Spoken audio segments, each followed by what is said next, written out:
It's the Spider-Man we know and love, plus someone already knows his secret identity, and I hate to break it to you, Hudson Thames, but this show is woke as hell. Episode 1 of your friendly neighborhood Spider-Man, titled Amazing Fantasy, is a great ode to the introduction of Spider-Man / Peter Parker within Marvel Comics as he appeared in issue 15 of Amazing Fantasy. This is your classic take on Peter Parker / Spider-Man, the one that we all know and love. He is your classic teenager who happens to be very bright and intelligent, but is very awkward at most times. One of the major differences within this show with how Peter gets his powers is where the spider actually comes from. We're assuming some sort of radioactive or superpowered spider, although we don't actually learn very much about it, but it comes from a portal that was opened up via Doctor Strange. The other great thing and different take on this Peter Parker Spider-Man is his surrounding cast. We are surrounded with a lot of people that we don't normally see associated with Peter Parker. Now, in the first episode, we are mainly introduced to his new best friend,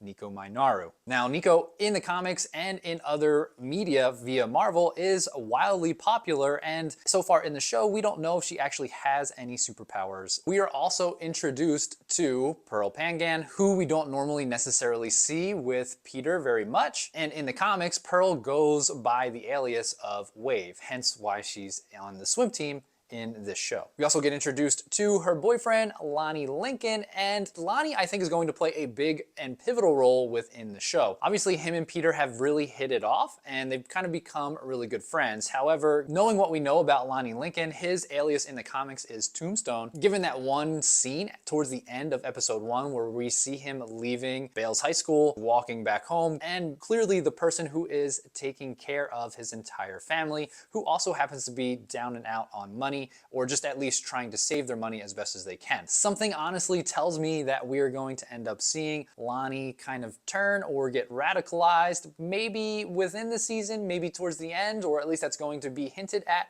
within supposedly season 2, which has already been greenlit. A character that we're used to seeing with Peter Parker, also introduced in episode 1, and that's Harry Osborn. Peter actually saves Harry, and right at the end of episode 1, we get introduced to Norman Osborn, who apparently wants to give Peter an internship at Oscorp. Now that leads us right into episode 2, titled The Parker Luck. Peter obviously accepts this internship role, where we get introduced to even more characters within this universe, which again, that we're not used to normally seeing with Peter, and I absolutely love this take. We're introduced to Amadeus Cho, who in the comics goes by Brawn or Totally Awesome Hulk. We are also introduced to Jean Foucault, who goes by Finesse, and we are also introduced to Asha, who is from Wakanda. We are also introduced to Dr. Whitman, or Bentley Whitman, who goes by the Wizard within the comics. He's typically seen within like Fantastic Four. We also have Dr. Carla Connors, who to my knowledge is also not within the comics, but is a nod to Dr. Kurt Connors,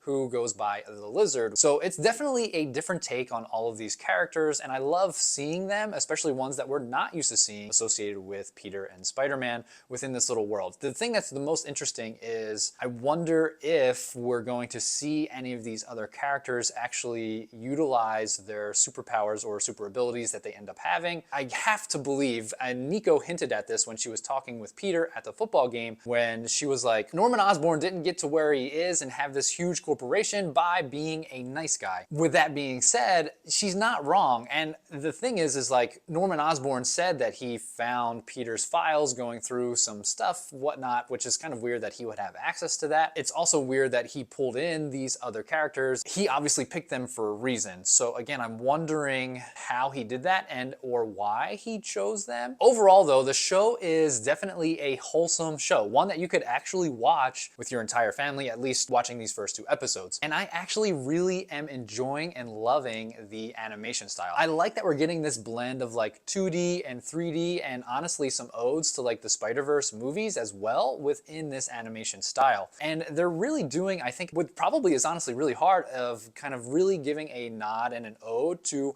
the classic comic book style of Peter Parker, Spider-Man, but also modernizing it so it doesn't feel so outdated. The other thing that I think is great about it is it does have some really emotional elements to it. It's not as deep as, say, X-Men 97, where we're seeing that kind of emotion brought out, but there is some emotion when we see Peter talking with Aunt May about losing Uncle Ben. We see kind of Nico being bummed out when Peter didn't go to the party with her and she was just kind of there all alone by herself, not really kind of fitting in with that kind of crowd slash scene. As I had already mentioned, kind of that whole walk that Lonnie made, and obviously him being the person that his family is relying on, and he's just trying to get out and do something great for his family. The most emotional part for me was when we saw a classic Spidey trope, when he brought back that young lady who stole money from the pizza shop, and he was making her return the money to the shop owner. Peter felt bad for her because clearly she told him her story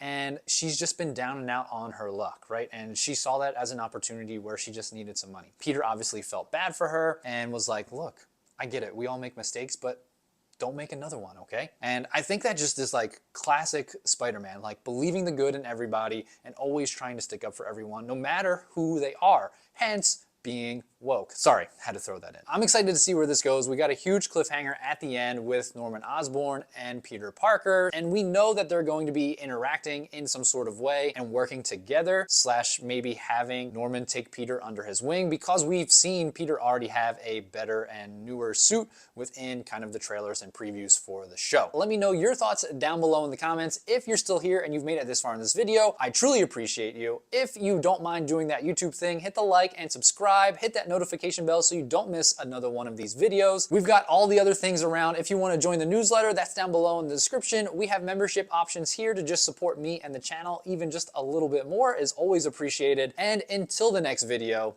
Excelsior.